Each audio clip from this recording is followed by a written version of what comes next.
the program this evening. And now, on with the fun part, folks. And we hope that you can hear us somehow. Work that out if we can. Okay, so folks, what we're going to do is we'll have a little conversation. Chris and I will have a little conversation about some of his experiences. And then we will save some time at the end of the program so that you can ask some questions. So be thinking in your minds as you listen along with the program here this evening. We will have microphones placed right in the staircases here between the sections on both sides. And at the end of our session, we'll ask you to just come down to the microphone, ask a question. Of course, we'll ask that you try to keep the question brief, as there may be many people with questions, and we only have so much time. But we're very glad to have you here this evening. Chris, starting out by asking you about STS-135 itself, your most recent mission. It was one of the most important and significant missions of the shuttle program, and I'm sure the crew was well aware of this fact. But my question is, how did it affect your approach to the mission during training and during the mission itself? Yeah, Derrick, there was a lot of focus on this mission, but it didn't come until very late in what is normally about a one-year training flow. As you alluded to, or actually as Kathy had in that resolution, the flight was originally a rescue flight, which NASA has manifested a rescue mission just in case ever since we lost Columbia back in 2003. And so we manifested a rescue flight for what was then the very last space shuttle flight, STS-134. As the manifest evolved, they decided what became eventually STS-135. They assigned, and we found ourselves, and I don't think it was an accident, but NASA found itself suddenly with a rocket on the pad and a crew that was trained, and all that they needed to fly it was congressional approval, which we eventually got and flew. So your question was, you know, how did this, you know, this final mission, and what did this really mean? I'll tell you what it meant for me personally. In addition to preparing the crew to get ready, it also meant thanking an awful lot of people, thanking people who had devoted lives. And there were generations of people over a course of 40 years. You know, the shuttle started development back in the early 70s. And, you know, I look at the result of what... It is, it is.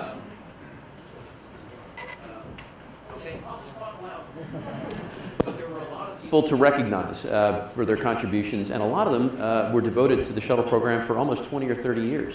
You know, in addition to, I won't call it a burden, but preparing for a normal flight, to thank the folks who came along the way and who were, you know, part of the program for, you know, up to 20 or 30 years, and it was adequately recognized of our landing. So, you know, we wanted to make sure we gave adequate recognition to them. So how did the mission go overall? Oh, I think it was an unqualified success. Hey, look at that. Yeah. Wheels. Okay. You know, my biggest challenge, I thought... Never mind. My biggest challenge...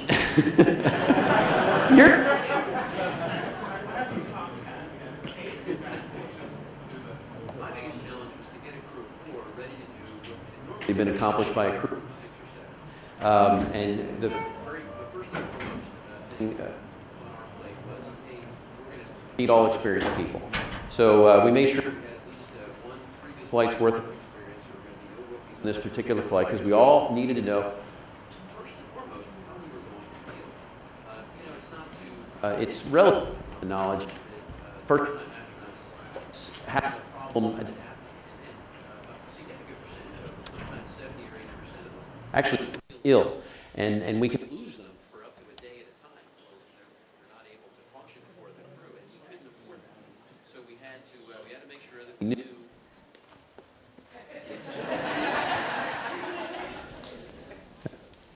Testing. We had to make sure that we knew that everyone was going to function properly and be available 24/7 from the moment we hit main engine cutoff up until we landed. So we got 3 other seasoned veterans in addition to myself. We actually had a very abbreviated training flow of about 9 months, where a normal crew is about a year long. And we made sure we knew exactly what our jobs were from the moment the main engines cut off until the moment the wheels stopped on the runway. So to answer your question, how did the mission go? We accomplished all the primary objectives, all the cargo, 10,000 pounds of it, consumables, food, I mean, things that it just takes people to live in space with. All safely made it over to the International Space Station. We brought back some failed components. We brought back some samples for analysis. And it all proved to be incredibly prophetic, because within a month of having the space shuttle program over, lo and behold, a Russian cargo ship launches on a very reliable rocket that's been used by the Russians for decades, and it fails in its third stage. So there's a twofold problem there. First of all is the cargo that was destined for the International Space Station never made it. So everybody, they all took turns patting themselves on their back, saying, boy, it's a good thing we flew STS-135, but at the same time, we had a problem now in that rocket that failed was the same one which carries the humans, and the only medium to low Earth orbit for any human on the planet, since the space shuttle was now gone.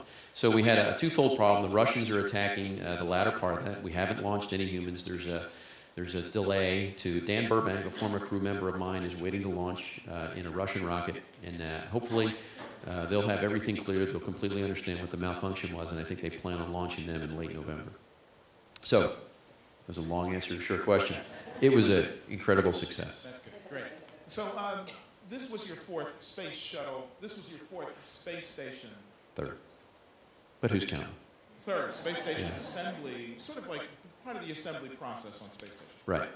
So of all of those three missions, what was the most memorable for you from your spacefaring career? Well, there's two. For obvious reasons, your first flight is always your most memorable. It's sensory overload almost. Plus, on our first flight, we took up a significant portion of the space station. We took up a solar array that eventually unfurled to be this thing that was about 300 feet long, and it generated about 32 kilowatts of power. One of 4 similar solar arrays on the International Space Station. So it really felt like we were able to contribute to the construction. And of course the last flight's very memorable too, not because it's my personal last flight, but because it was the last flight of the shuttle program, and we get back to making sure that we adequately recognize and thank the folks who have worked long and hard in making the shuttle program a success. So a lot of people think that the orbiter airframes still have a lot of miles on them, and that they could continue to be used. So that we can wring all we can out of the investment that we put into it. The space shuttle program is a big dollar investment. But what's your sense of how much more could be done with these orbiters? Are they, how were they as flight equipment in your last flight with them? Easy, challenging, exciting? I'll tell you what, the orbiters performed absolutely flawlessly up until the very end. I mean, it's really amazing to look at a vehicle that was really designed in the early 70s and take it into orbit to do missions it was never really designed to do. We didn't know what we were going to do with the space shuttle when we designed it. You know, the reason that the space shuttle is the size that it is, with a 60-foot long by 15-foot wide payload bay that can carry 60,000 pounds, is because it was designed to carry the then reconnaissance satellites of the day, which were all film-based. So we had these large reconnaissance satellites. We were going to lift these things in the low Earth orbit for the Air Force. And that's why the shuttle is sized the way that it is. If it was up to NASA, it would probably be a lot smaller. But we got what we got. And we managed to found a way to exploit its capabilities, to build this tremendous outpost in space, not to mention the fact we launched Hubble, Compton, Chandra, the Gamma Ray Observatory, life science missions. So, you know, the shuttle ended up being a lot more than we ever anticipated. And to answer your question of, is there more life left in it? Well, we were back at the Cape for the first time a couple weeks ago to say, to thank a few of the folks who were still remaining out there. And they took us back and they showed us Atlantis. And it was, it's kind of hard to go back and look at Atlantis. I wouldn't say it's disassembled. It's not. They're taking parts of it apart so they can send it back to a NASA facility at White Sands to make them safe. There's a lot of hypergolic propellants left, and it's very caustic and dangerous stuff. So they want to make sure they're all cleaned out, so when we send them to a museum in a couple of years, they're good. But to look at it, it's pristine, it's white, it's vibrant, it looks like it's still alive, it looks like it could go in space again. And, part of you is kind of hurt that it's not going to go. But the problem is actually a little bit deeper. The shuttle's been retired because for safety and financial reasons. We can't go beyond the space shuttle with the money that we have in our budget. We have to sacrifice the space shuttle and the $3 billion per year that it took to operate it so that we can take the next step.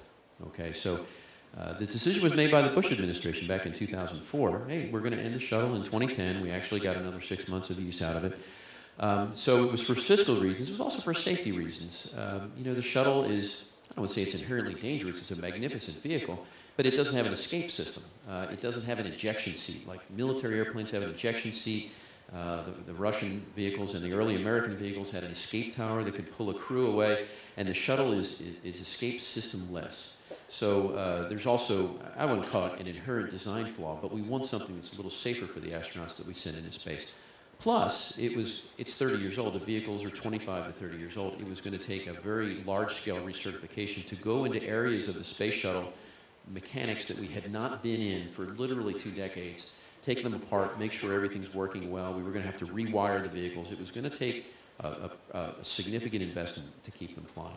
Yeah, that's a really interesting point that you bring up. I read a blog recently, one of Wayne Hale's blogs. Yeah, Wayne Hale's great blog. And Wayne was the NASA shuttle safety officer? He was the shuttle program manager for several years. He was a flight director. He's looked upon as the wise sage there at NASA. Now, he since has moved on, but his blogs are alive and well, and I derive a lot of just very good information from his words. I thought it was really wonderful the way he described what it takes to get this recertification done. You know, the question to him was, couldn't we just, bring the shuttle program back? If we could just pull some funding together and bring the shuttle program back. And Wayne's point was that it would take such an effort to be able to get the spare parts that would be needed since the program shutdown began such a long time ago, just to get those very, very highly specialized manufacturers to be able to reproduce some of these very specialized parts would just take forever to do and a ton more money to do